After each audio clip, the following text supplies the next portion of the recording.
Hey guys, it's Jan, and today we're actually going to do two things in this video. The first thing, I'm going to show you the one of the new cars that I built. This is an MS body damper setup. Let me see if I could focus, if the camera would focus on the car, hopefully.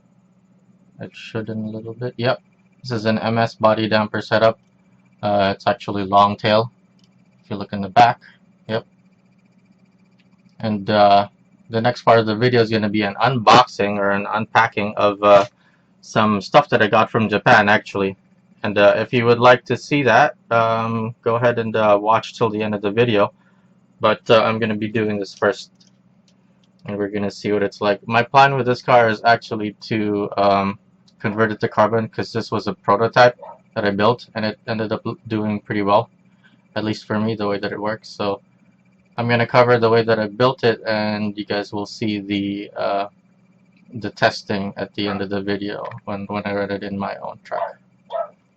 Okay, without further ado, let's get started. This isn't the last MS video that you guys are gonna see me put out. I'm going to actually be working on a new build of this car. I'm planning to make a full carbon version of this, because this was a prototype that I built out of FRP. So if you guys would like to see more videos like that, please like and subscribe so you guys can see it later on. And at the moment I'm just going to cover what I've done here. So I'm going to go through the parts and what I've done so you guys could see my thought process on this car. When you first build MS, when you build it normally, I'm going to show you the way that I built it from under so you guys have a clear view as to how I built it. I ended up pushing this rear multi-roller setting stay. This is the most key thing, so I'm covering it first. The multi-roller setting stay is pushed back into the chassis so that, you know, if you build it normally, the way that it's built, MS is actually quite long on the back where you mount the rear stay. So what you do is you push it back a little bit, and then it'll actually make it so that it'll fit in the box. Otherwise it would be way too long. So when you build it like this, it actually comes into just about like 1 millimeter of the maximum length that you can use. Let me make sure. There you go. If you look here at the back, I'm about like a little over 1 millimeter the length that you can actually have here. So there's quite a bit of room to improve if you want to, but this is as close as you can get without, you know, violating the rules, I would say, probably. And that's the key thing. The rear multi-roller setting stay, if you just use the normal like wide front AR, the old one that's actually boxy, that's what this is made out of.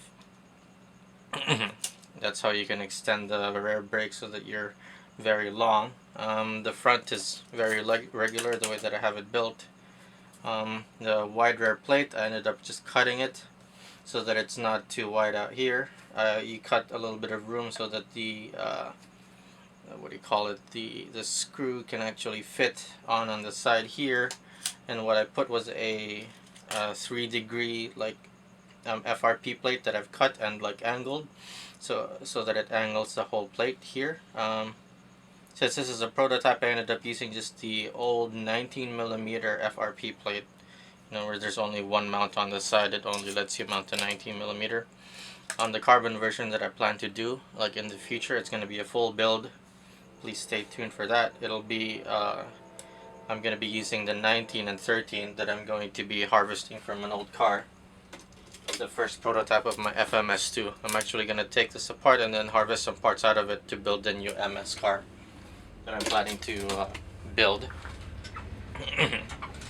And the wide rear plate, I've already covered that. And the front underguard is a 2-piece 1.5mm popsicle to get the length, to get the what do you call it, the front underguard set. So that's 2-piece stacked together, and you make it so that the screw is basically, what do you call it, countersunk, so that it doesn't hit the track and it's smooth over here. What I've actually done is I'd smoothen this just by running it, and then also filing it down so that there's quite a bit of an angle at the front, and then after that it starts to round out on its own naturally. And that's one of the ways that you could do is if you just run this on your own track. Don't use it on other people's tracks because this will damage theirs. If you don't mind damaging yours too much, that's what I do here. I run it on my track and then it like curves. It starts to curve out on its own, and then you could smoothen that out yourself too, and that will help you smoothen the front undercut. So if you guys see this at some point, you will see that it's pretty smooth if you just run it naturally. So that's 3mm here. So that was one of the reasons why it's probably this car is a little bit heavier than it should be.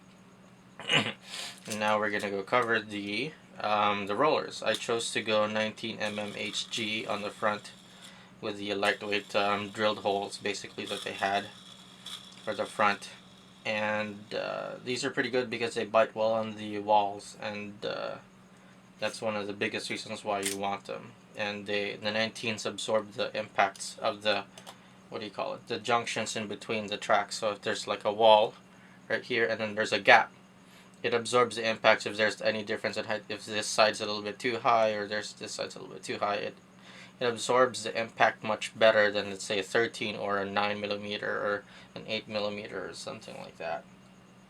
And that's one of the reasons why I run 19s on most of my cars nowadays. On the back I use the plastic rings, and these are not so bad, they're not so good either, but they're okay.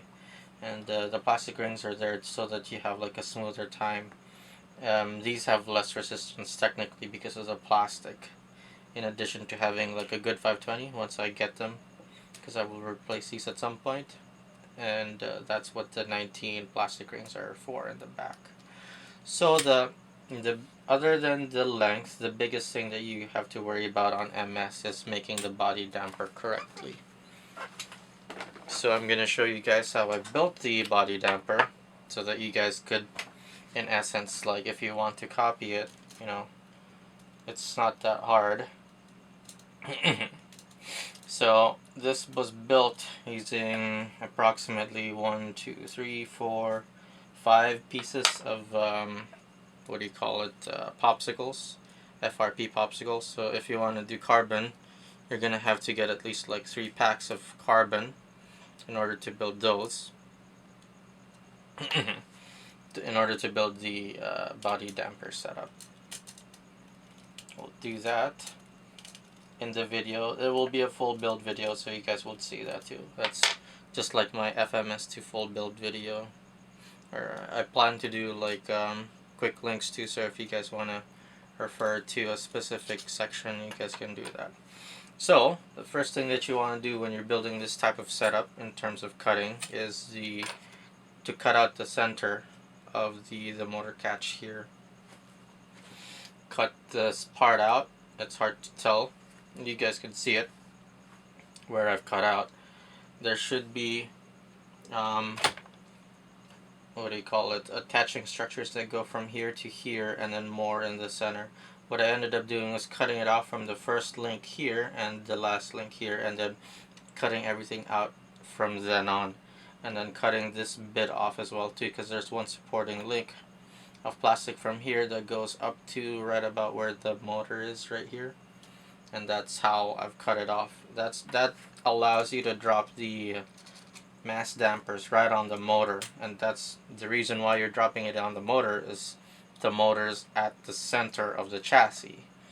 What that allows you to do is you would have better cornering because that's where it's there. That's where most of the weight is going to be, at the center. That's the biggest thing why people use MSs, you know, for cornering. Everything's in the center, you know, the battery's in the center too, not like pushed further forward like compared to like a rear motor chassis or an FM where the batteries are moved towards the back and then the motor's at the front. So everything's contained in the center. That's the advantage of the MS. So we're gonna go through this. If you guys want to see how this is cut, it'll be on the video where it'll be the full MS body damper video. So it's hard to explain how this was cut.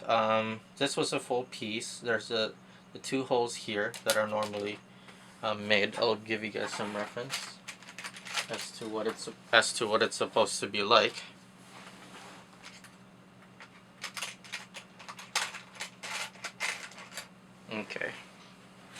So this is a normal length of the what do you call it, the popsicle. So you keep the end right here and you cut off from here to here. What you do is you stack two on top of each other so that you can mirror the cuts. So you do that. You choose the side that you want to keep. So what you want to do is you keep the hole on the end, and you want to keep this hole because of the supporting arm from this side to this side to keep it together so that it does not wiggle too much, which just is pretty good even despite the fact that it's only FRP. It's actually pretty strong the way that I put it together.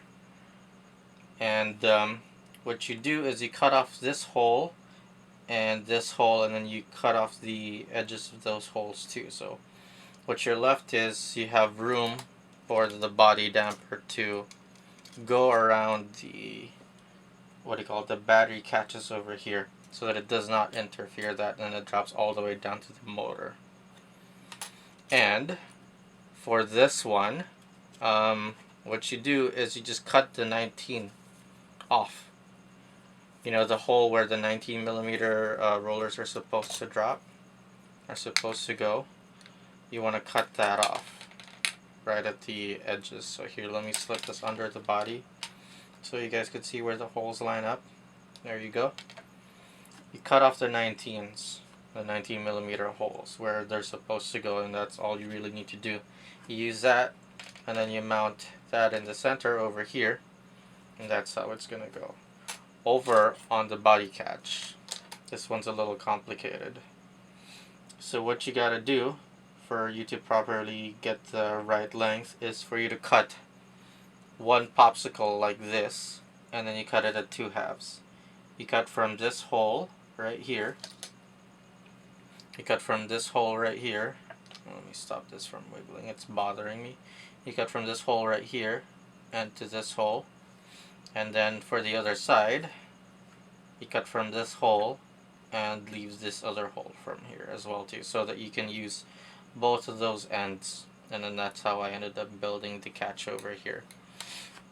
And that combines into a body catch that's to a body damper that's very well, what do you call it, proportioned. The rollers, the mass dampers are actually towards the wheel, not away.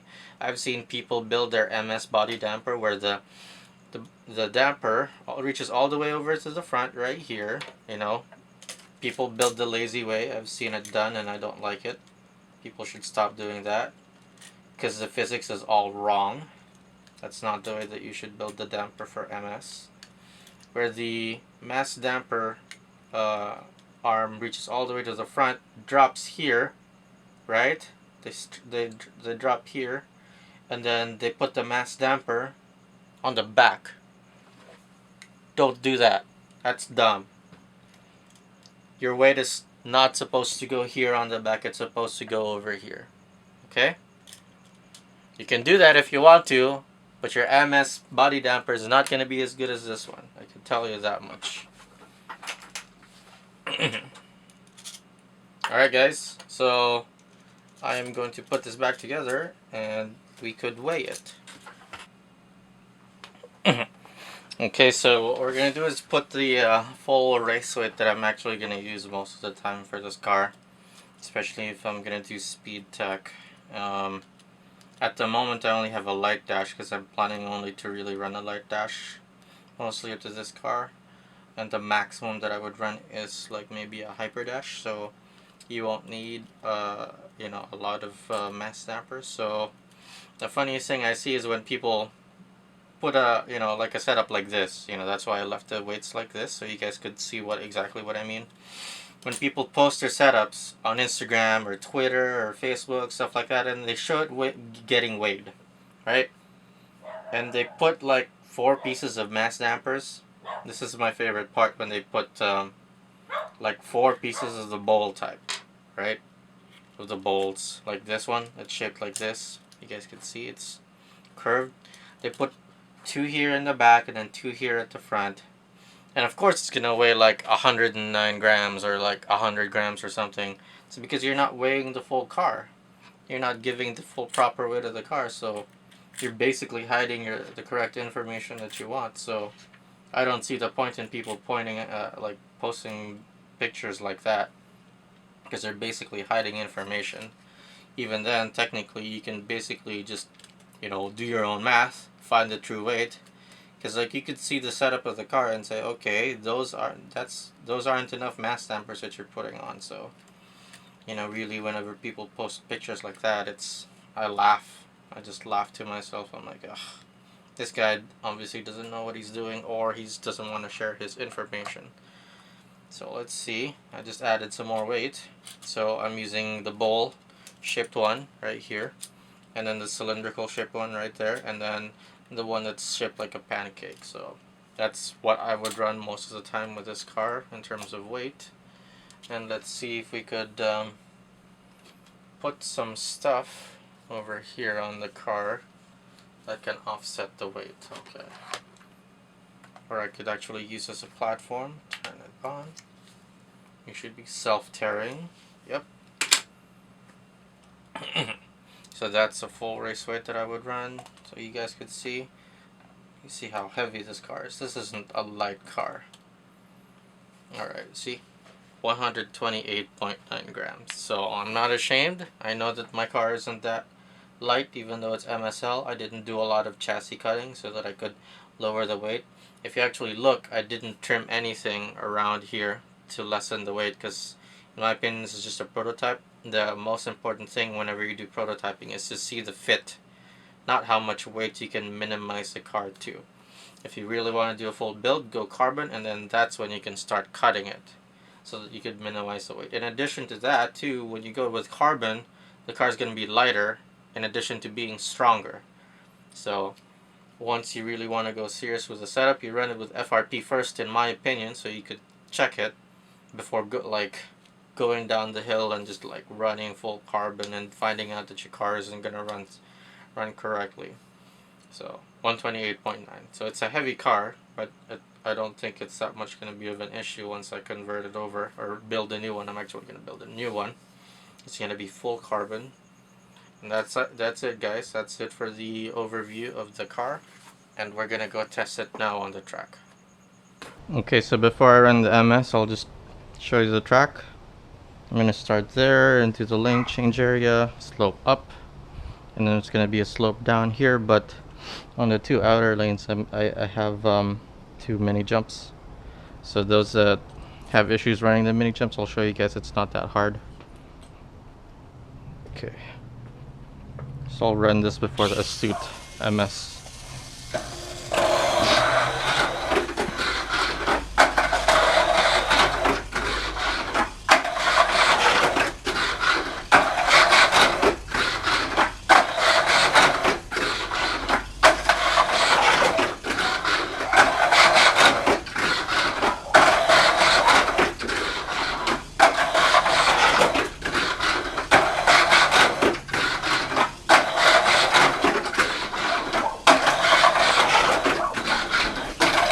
There you go, guys. Easy.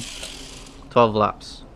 If you guys still don't know how to clear these mini jumps, at some point I'm gonna put out a video that'll show you exactly how to deal with that, because I think there's a lot of people that don't know how to deal with the mini jumps if people use them. Okay, guys. Okay, guys, so we're gonna test the MS Astute that I just showed you guys. This is a 3.5 to 1. I actually forgot to mention it earlier. So you guys watch and see how it works. Hopefully it stays down.